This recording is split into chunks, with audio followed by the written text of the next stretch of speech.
Hello everyone, Mrhappy here, and welcome to Mondays with Mrhappy, aka Mrhappy Mondays. It's been a crazy week for me, guys, so before we get into the Q&A, I just want to give everyone my thoughts about a game that just came out called Bloodborne. If any of you have played Demon Souls, Dark Souls, it's very similar. It's made from Software, and thank you, Sony, for making this game happen, because this game totally makes up for the lack of engagement I felt when I was playing Dark Souls 2.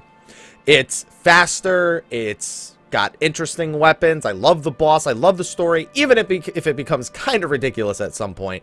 And this is a game, I've never thought I'd say this, I'm looking forward to DLC. I normally hate the idea of DLC, of a piece of the game not being included, but I don't feel like anything was held back. So DLC in this case seems like a pretty good idea going forward. It's better than waiting for a Bloodborne 2. And honestly, even though I'm not a big fan of Dark Souls 2 as much as I am Dark Souls 1, I'm half tempted to pick it up when it comes out on the PlayStation 4 next month just because of playing Bloodborne. So those are just some quick thoughts I have about the game. I plan on doing a full review video. I've actually already finished the game many times over with multiple characters at this point. So even though my Let's Play series is only on like part 8, where I'm on like the 4th boss or something, I'm moving along pretty quick, and just wait till some of the Bloodborne guides start hitting my channel. But anyway, with that out of the way, let's head over to the Q&A. So if you guys recall from last week, I said that I was going to put a post on our official Dream Network forums, and if you went there, I could guarantee that your question would be seen and answered. Some people went and used it, so to be fair to them, I am going to pull those questions first, and I am going to make a thread for next week as well. But don't worry, I will be reading questions from the previous week, so even if you didn't post on the Dream forums, just know that there might be a slightly smaller chance if your question gets read. Alright, so our first question, what is one thing 14 could do that would be an absolute deal breaker for you? As in, let's say your account gets immediately canceled and your stream becomes 4 hours of us watching you do the Manderville. Dude, if I did the Manderville for 4 hours a day, like my stream schedule is, dude, I would be in better shape than like 90% of bodybuilders. There's a reason it's called the Manderville, because it makes a man out of you. One thing at 14 that could do is a deal breaker. Man, free to play is usually the closest thing that comes to my mind. More specifically, pay to win. I mean, Yoshi P has expressed that he's not saying free to play will never happen. He's just saying that they prefer this method in terms of paying their employees. Their development focus is better this way. But we've seen sort of an increasing prevalence in games going free to play, but having you buy patches as opposed to paying a subscription model, which I suppose is one way of doing it, as long as you're not trying to nickel and dime people for like boosts, like EXP and pay to win stuff. I guess that's not as bad, but I would much rather have the subscription model. The free to play thing would probably push me pretty close to being a deal breaker. I'd probably push through it, see what I could do. I've played other free to play MMOs in the past, but that's a close thing. Also, my account literally getting completely banned out and like no chance of being taken back. I actually don't think that would make me cancel, but that would put a serious dent. I'd be streaming me making a whole new character, so it would almost be like, hey, got banned for whatever reason. The thing is, what would I do to get banned? Like, unless it was like a false accusation. Like when people thought I got banned, I never got banned, but people thought I got banned when hunts first came out for using like one of those trackers or something like that. I never got banned. I don't know how that rumor started, but it was pretty funny to me. I don't even know what I would get banned for. Next question. Hey, Mrhappy, love the work you do and the people who help you do it. I'm sure they'll be glad to hear that, because there's a lot of people that help me do what I do and keep me in tip-top shape, specifically my girlfriend, who probably does about 90% of the stuff you don't see behind the scenes. Final Fantasy XIV is the first MMORPG that I've actually played for more than a week or so, and the only one I've gotten to endgame content on. So my question is, how many expansions does an MMO usually get during its life cycle, and how many do you think we'll get during Final Fantasy XIV's? That's not an easy question to answer. MMOs have been around for about 16 years. I don't remember when Ultima Online came out. That's kind of when I'm basing it on. I think it was 1998 or 1999. Probably actually even earlier than that, now that I think about it. It's not about necessarily how many they get in its lifespan, because very few MMOs have an end date. Like, you're not like, oh, we're gonna get this many expansions and then shut it down. It's kind of just like you keep going, you gauge its success over the years, and when it's done, it's done. Final Fantasy XI got what? Seekers, Treasures, Wings. They got like 6 to 9 add-on scenarios. I don't even remember. They had Chains, Rise, and yeah, so like 5 with like 9 add-on scenarios. WoW has what? Warlords of Draenor. It had Cataclysm. It had Mop. I love calling it Mop. It had Wrath of the Lich King, and it had the Burning Crusade. So 5. 5 is about the same because it takes about 10 years to get 5 expansions out for a game. So that's about where I'd expect Final Fantasy XIV to go, around 7.0. By that time, it's been 10 years. It's hard to think if your game's going to last really that long. I would like it to, but I'm going to go, my 5 is going to be my answer. Next question. Hello, Mr. Happy. Thanks for this opportunity. Hey, I'm glad that you're using the forums to try and ask this question because now it guarantees that I'll see it. If you could add one job to Final Fantasy XIV, which one would it be and what would be the combat style of that job? So I made a video about that a while ago with my top choice being Dark Knight. But obviously I can't say that now because Dark Knight's being added to the game. I don't want to take my 2 through 5 as well because I actually have a lot of jobs that I want to see, and one of them is a really obscure one, and that's the Puppet Master. That's just because in Final Fantasy XI, most jobs were not very complex. The combat was very simple. It was about sort of maintaining performance over a long period of time, or trying to zerg the boss down in 2 minutes, so you didn't have to sit there and wait forever.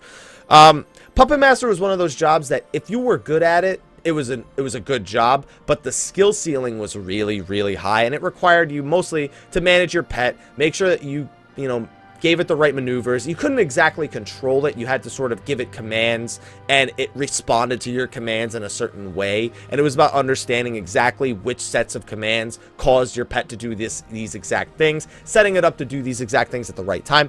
It was a fairly complex job. What made it less popular was that the puppet died way too easily. So if a puppet died, you were useless because you as a puppet master were garbage until way later in the patches. And also, it required that level of skill to do well, whereas other jobs did not require the same amount of skill and did well, if not better, than the Puppet Master. It wasn't until many subsequent patches before the Puppet Master was on par, if not better, than some of the other job choices. And even then, it wasn't great for zerging content down. So I'm going to say the Puppet Master because it's a melee pet job, and that's something that I think would be pretty cool. I don't think it would be nearly as complex as it was in Final Fantasy XI, but it's a cool idea. I just like the idea of a melee pet class in general. Even if Beastmaster had to fill that role, I would prefer one of those 2 jobs to enter Final Fantasy XIV next. Next question. Yo, Haps, it's Vermilion Leet. Yeah, man, what's going on? Thanks for coming by the stream as much as you do, my friend. My question for you is, how do you feel about the idea of making all relic stages purchasable via the Calamity Salvager once you've obtained them? I think it's a good idea because some people like certain steps and the way they look via vanity, and some people don't. It can't possibly harm, do any harm other than the fact that the Calamity Salvager's data has to always be registered to have that item available. I'm pro for it because I'm not a big fan of the Sasuke blades. I much prefer the actual katana looking Yoshimitsu, so I would very much agree with that. So thumbs up for me. I want it to happen. Next question. Hey, Mr. Happy, keep up the great vids. They have helped me through a lot of fights. I'm glad they've been helping you. Hopefully they'll be a little bit better in the expansion. Work a little bit harder on them come expansion time. Got a few plans coming, but you'll see. With the expansion coming to Final Fantasy XIV, do you think that some of the new areas will have spots with mobs that are higher level, or still challenging and strong to a level 60 player, and have places where you might want to take more people with you? I really enjoy games that have a sense of danger in some of the areas and make you think you can't just solo everything, makes you think you might want to bring some other people to be able to kill certain mobs in the open world. Right now in 14, the open world mobs really seem like a joke and annoyances since you can kill them all easily when you're level 50. I agree with you, and Yoshi P's sort of alluded to that happening in the expansion, where he says there's going to be points where you're just traveling along and you go, I'm dead.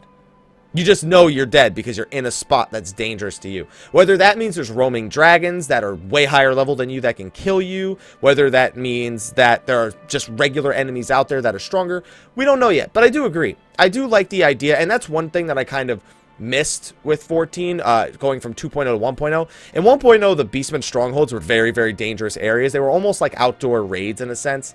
Not really, because they were super easy to get through. They had really fast respawn times. That was the biggest difficulty about them. And some of the enemies were really strong. But I like that it was the idea that, it's an area where it's dangerous. You go through with a few people and do relatively okay. I don't think it needs to be to the point where you bring 8 people with you, but something like 3 to 4 people to get through an area safely. I would very much like those kind of areas to make it into the game. As for earlier zones having higher level enemies, I think some might have some in certain places, but not places that are currently like high density, like a lot of people go there. Areas that are kind of off the beaten path, maybe. Even that's a stretch if you ask me. Next question. So, Mr. Happy, I was wondering if you've ever played any kind of tabletop RPGs like D&D, Vampire, Shadowrun, etc. If not, why? Also, a question more on the line of video games. What is your favorite game ever? Ooh, that's a rough one. I actually wanted to get into tabletop RPGs when I was in college. I had some friends that were really into D&D nights. And the biggest thing that stopped me from doing it is all the prep. Is the game's lasting like months and months and months, and I don't know, man. I can't deal with that. Also, I hate it when people are assholes in games. Excuse my language, but when I was young, when I used to play the game of life with friends, everyone cheated, and I hate that. I want everybody to be playing fairly, and everyone's just like, wow, I don't like that job. Let me just pull another one. It's like, come on, man. I can't even have fun with you. So have the idea of having one person that is probably going to make your life a living hell in this game, even if that is their role and they're not breaking the rules, I immediately just imagine like, I hate you so much. We're not friends anymore. Not to that extreme, but that's really what stopped me. As for favorite game ever, I don't think I have a good answer for that, because I kind of like to section games off like my favorite RPG, my favorite RTS game, my favorite FPS game. And even then, I don't really have like one that I nailed down. Like, so you'd expect Final Fantasy 11 would be my answer, right? It's not my favorite game of all time. It's not even close to my favorite game of all time. But I feel like when you're young, you're more impressionable, and those games are going to like leave a memory in your head, and to you, they're going to kind of always be great. Even if you look back and you kind of are able to diss them like I do with Final Fantasy 11, I feel like that makes judging a best game ever kind of difficult, because sometimes I go back and I try to play those games. I'm like, how did I play this when I was a kid? So favorite game ever, honestly, I don't have an answer. I mean, the Souls games are up there really high. I'll say that. Demon Souls, Dark Souls, and now Bloodborne. I think those games are phenomenal. They really satisfy me, I guess, in the terms of the challenge and overcoming obstacles. I love that about those games. I love the world and the way it's interconnected in ways that you don't really even see right away. I love that the story is given to you in very sparse elements, and it's not shoved down your throat with long cutscenes and tons of text. The lore, on the other hand, is like almost secret in the game. I like that it's a game that the more engaged you are in it, the more it gives back to you. So I'd say that RPGs are my favorite genre. As for favorite game, I can't nail one down. I'm sorry. Next one. Hey, Happy. What's going on, man? I'm wondering how you think, if at all, they will change the way stat allocation will work going forward into Heavensward. You know, that's something I haven't even thought about. Currently, each class essentially just gets all their stat points dropped into one stat, creating no room for choice. Monk puts all their points into strength, basically. This leads into another question. Do you think they will change the split between Scholar and Summoner? Currently, it's cumbersome to choose how to allocate stats, as a choice will affect both classes. Either you split them and both classes suffer from a small loss in the stat, or you dump them all into one and the other class suffers from losing the stats if it could have had. Both are fully playable either way, but don't get the added benefit other that the other classes enjoy. I think the most logical fix would be to have the stats just swap when switching between the two classes. Thoughts? As always, love everything you do. Keep up the work. Thank you, my friend. Hey, that's my stream. Hello. So, I'll answer the second one first. I don't like... Actually, you know what? I'm just going to answer the whole thing at once. I don't like the 30 stat thing. And obviously, going into Heavensward, what are we going to get? Like 5 more, 10 more stats? Like, it's still no choice. Like, it's almost like the reason why I hate skill trees in MMOs. It's really, really good leveling up because it sort of gives you the farce that you have a choice. Whereas once you hit a high enough level or a max level, it's pretty much these builds work. If you do not do them, you will be less effective than everyone. People will give you a hard time for it. And at that point, you don't even really have a choice. What's the point, right? Maybe you respec a single thing. Oh, I need to AoE instead of single target. It's still, you have only one choice. You have to do these things in order to be effective. And this doesn't even give you the illusion of a choice. This literally is like, what points will I benefit the most from? More damage or more MP or more health, depending on what role you play. It doesn't even pretend to give you a choice. And then at max level, it's the same. You know, maybe when you're doing new content, you put some points into VIT, you know, just to make sure you meet those HP thresholds. But that, come on. Like, that's just you trying to beat out not having enough gear. That's not you actually having a choice that's meaningful. So I would like to see it done away with. It's a pointless system. I don't care that it gives you the farce that you maybe have some sort of choice. It's stupid. All right. I want it gone. And then with as such, just give Scholar and Summoner the increased stats that they would have had with the 30 and 30. Next question. Hey, Mr. Happy, Creamsicle Bucks. Wow, I know what? I've never read the second half of your name, Creamsicle, because Creamsicle just rolls off the tongue. Thanks for coming by, man. Thank you for coming by the stream as often as you do, my friend. 1, how are you? Not sick, surprisingly. 2, what's your opinion on the more popular streamers streaming 14 right now? Happy for the attention 14's now getting, upset that they haven't discovered it sooner, indifferent. I'm really glad that Strippin and JP took some time to play Final Fantasy 14. Dodger also has been playing it a little bit more than them now that Bloodborne has come out. I always love the exposure. I love it when big streamers go, hey, I want to play this game. And then you see them going through those new player struggles. Like, oh, where's this quest? I don't know what to do here. You know, is there anybody in the chat that knows? Or, oh, shit, this cutscene's getting so real right now. They're dead. They just killed them all. Like, their reactions as first-time players, I love watching it.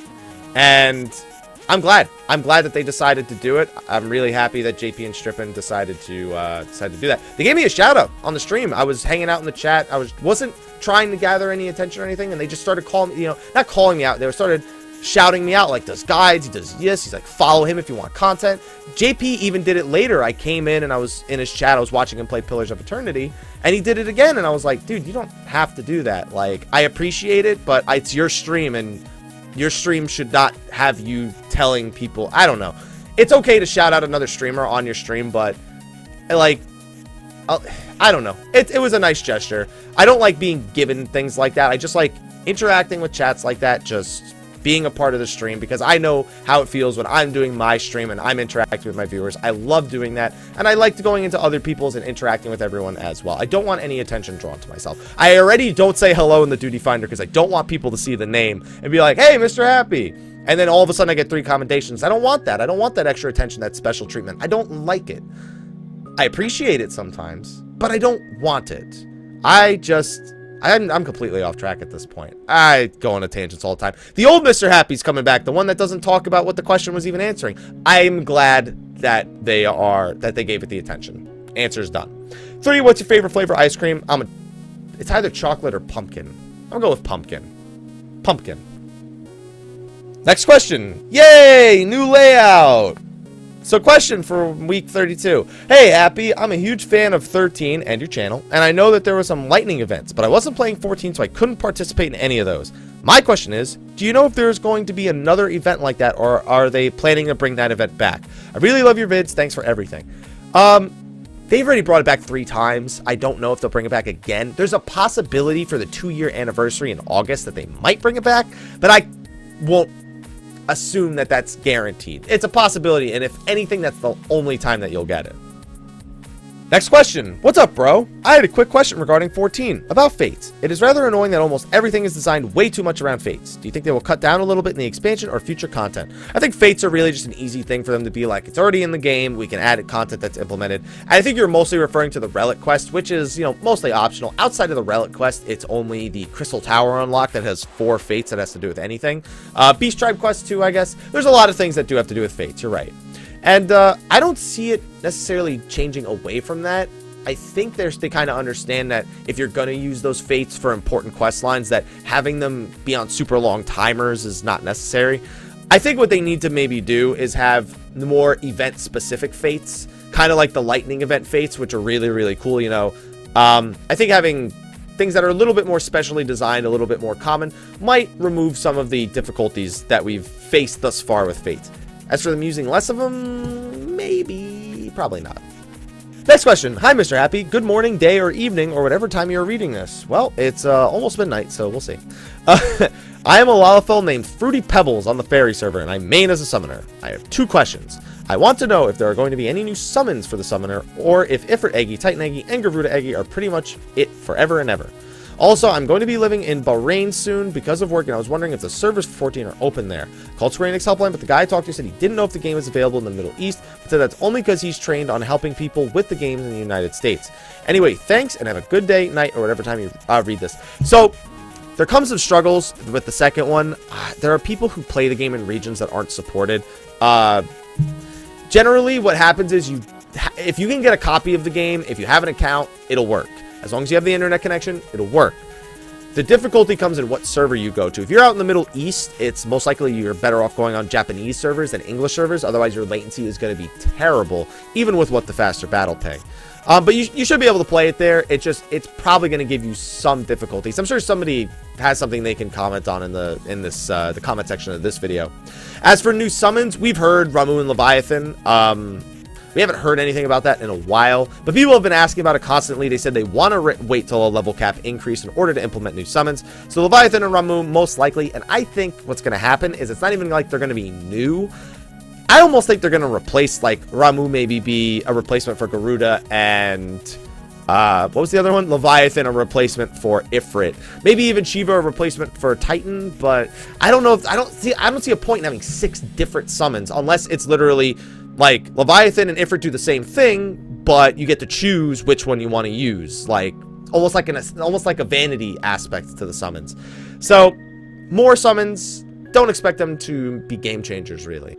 Next question. Hi, Mr. Happy. I've been playing for a while, on and off. I'm not a hardcore player. I only play as Bard, and getting to the stage where I feel like grinding Zodiac isn't worth my time or money. I'm currently at Novus. What keeps you motivated in game? Well, when I stream, I just enjoy the game. Like, I don't sit there and be like, what's worth my time? What's not worth my time? Am I having fun? Yes. I play. People have lost sight of that in recent years. There's always got to be a justification nowadays. Why do I play this game? What am I gaining out of it? Are you having fun? Yeah, but I mean, is it worth it? Are you having fun?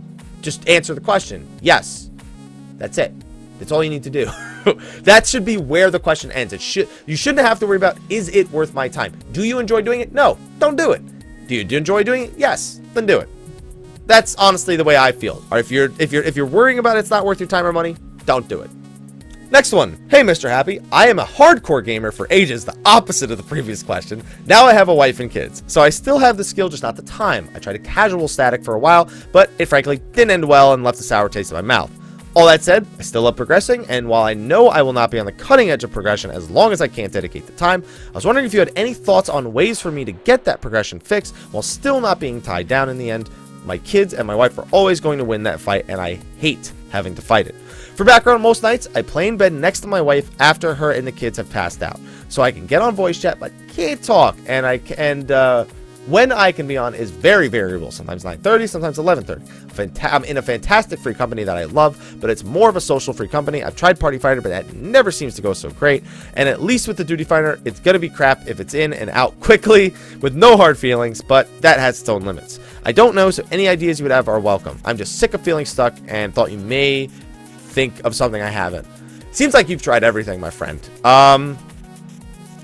I see, the thing is, I'm not married. Like, I have a girlfriend, but she's very accepting of my lifestyle, my choices, and because we don't live together, I have a little bit more freedom, and I mostly just work. Like, when I log into the game, I'm streaming. That's not necessarily work. I am having fun, but, you know, it's during those stream times when I'm interacting with the game the most. When you're somebody who has a wife and kids, like, you're somebody who I tend to fight for at times, like, when I see things enter the Duty Finder, a part of me, for me, is like, oh, Duty Finder, that's going to be interesting. But for you, but for someone like you, I'm like, well, at least it's an opportunity for that person to get in. And I think that's kind of the route you're going down.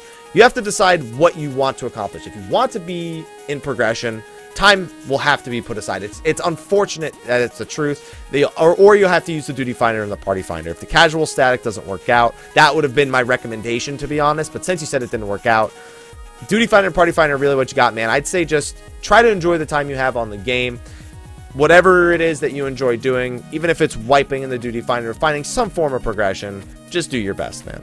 Next question. What kind of open world content would you like to see in the game? I've always loved the idea of Notorious Monsters from 11, but I can't stand the hunt the way it is now. Treasure maps were fun, but they didn't really do much with them.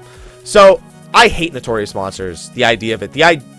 Alright, so let me wrap up the idea of Notorious Monsters, how they were in 11. Enemy can spawn here. Maybe you have to kill an enemy in order to spawn it. Maybe it just spawns here over time. Sit here for 2 hours. Maybe claim the enemy for yourself. Then, maybe get a drop. Maybe, most likely not. it's a lot of time investment for not a lot of return. And that's the kind of system that really only worked in Final Fantasy 11 or in old school RPGs in general. Back then, people had so much more time. The internet was kind of just developing, you know, and times have changed so much. I don't want a system like that in the game. I do want open world bosses. I'm a fan of, since you seem to have played Final Fantasy 11, systems like the ZNM system, where you can go out and you can grind currencies in order to open up bosses that are in the open world, but you have the power to spawn them and control who fights them, almost like treasure hunts, but at a higher difficulty. And it seems like the Free Company airships are sort of filling this gap. I want to see how those turn out, because those may be the answer to the question about open world content, but it's not even really open world because you need to use the Free Company airships to get there. It's hard to say. I would like to see some system resembling ZNMs where you can pop bosses and fight them in the open world. Adds a little bit more flavor to maybe some of the low-level areas as well. I don't think we'll see that anytime soon, though. I'm hoping, but I don't think we'll see it anytime soon. Next question. Greetings, Mr. Happy. I've been playing Final Fantasy XIV: A Realm Reborn since the beta till day, and I have all classes at 50 and all of them at eye level 15 or above, but until this point I still don't have a main job, so I can't find the right one for me after all this time, and I just keep in consideration that I should just stay away from DPS classes because of the waiting time in the duty fighter, so kind of forcing myself to play as a tank at the moment just to get in the dungeons and raids quickly rather than waiting for almost half an hour sometimes, since my playtime is very limited.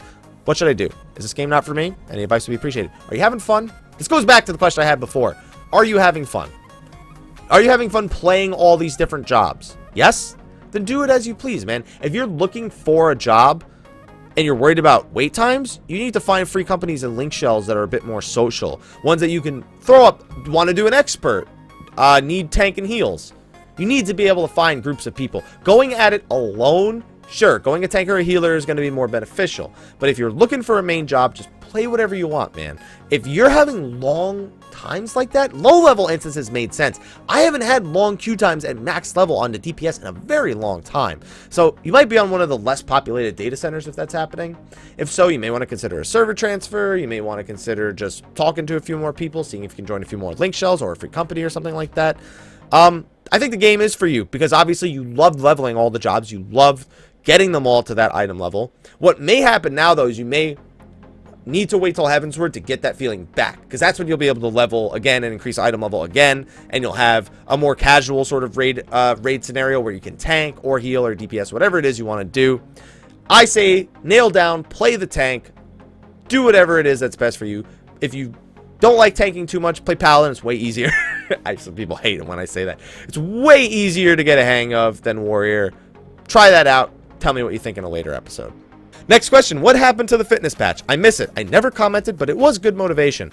So what happened to the fitness patch is a few things happened. For one, I tore something in my, what's it called? I used to know what it was called.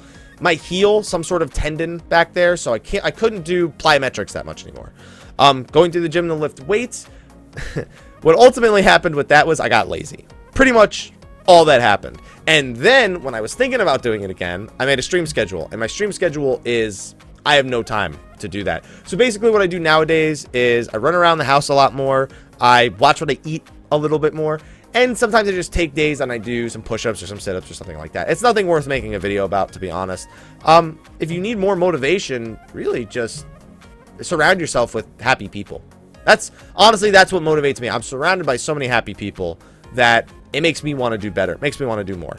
Next question. Hey, Mr. Happy, is a relatively new-ish player. Just got my relic weapon. Haven't done all the endgame dungeons and raids yet. Not up to date with the story quest. What is your recommendation on what I should be focusing on ahead of Heavensward? I would play a few hours a day, so I want to level the other jobs as well. But feeling the pressure of not catching up to the content compared to the friends and free company members who are in static coil groups. Thanks in advance and keep up the awesome vids. Thank you, my friend. So, before Heavensward, the most important thing you do is finish the whole story.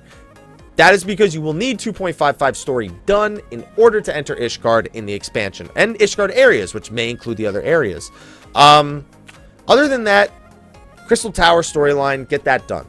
Get as many jobs to 30 as you can, and if you're not into crafting and gathering, don't worry about that. I'd recommend at least kind of leveling gathering. It's an easy way to make money, whether it's maps or clusters. It's easy money, and you don't need to do a lot of investing for it.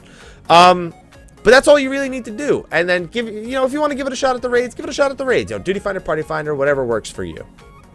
Next question. Recently, Yoshi P had mentioned he is very interested in a 15 event in 14. What kind of crossover event would you like to see, and what types of rewards would you like?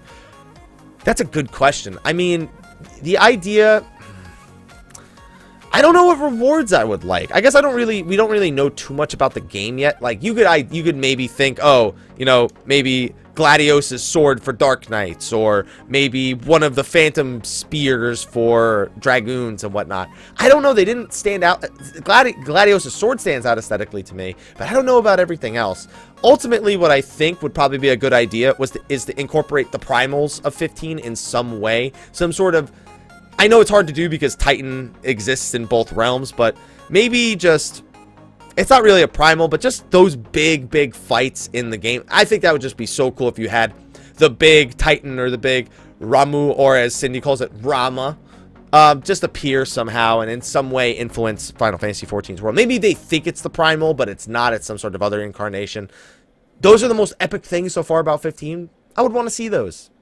Next question. So I asked this for State of the Realm, but probably good for Mondays with Mrhappy too. In the Famitsu interview, Yoshi P said skill speed and spell speed will be changed in Heaven's Word. Yeah. I answered this on State of the Realm, so I don't want to talk about it too much. I've kind of spoken about spell speed and skill speed quite a few times, so I don't really want to go into this too much. I think it'll be... It's hard to talk about because there's a lot of things they could do, but the ultimate thing they need to do is just completely change the way that the dot and hot system works as it is right now. Until we know if they're planning on changing that, and if not, just dots are going to scale, have their damage scale with spell speed and skill speed, but still last the same amount of time.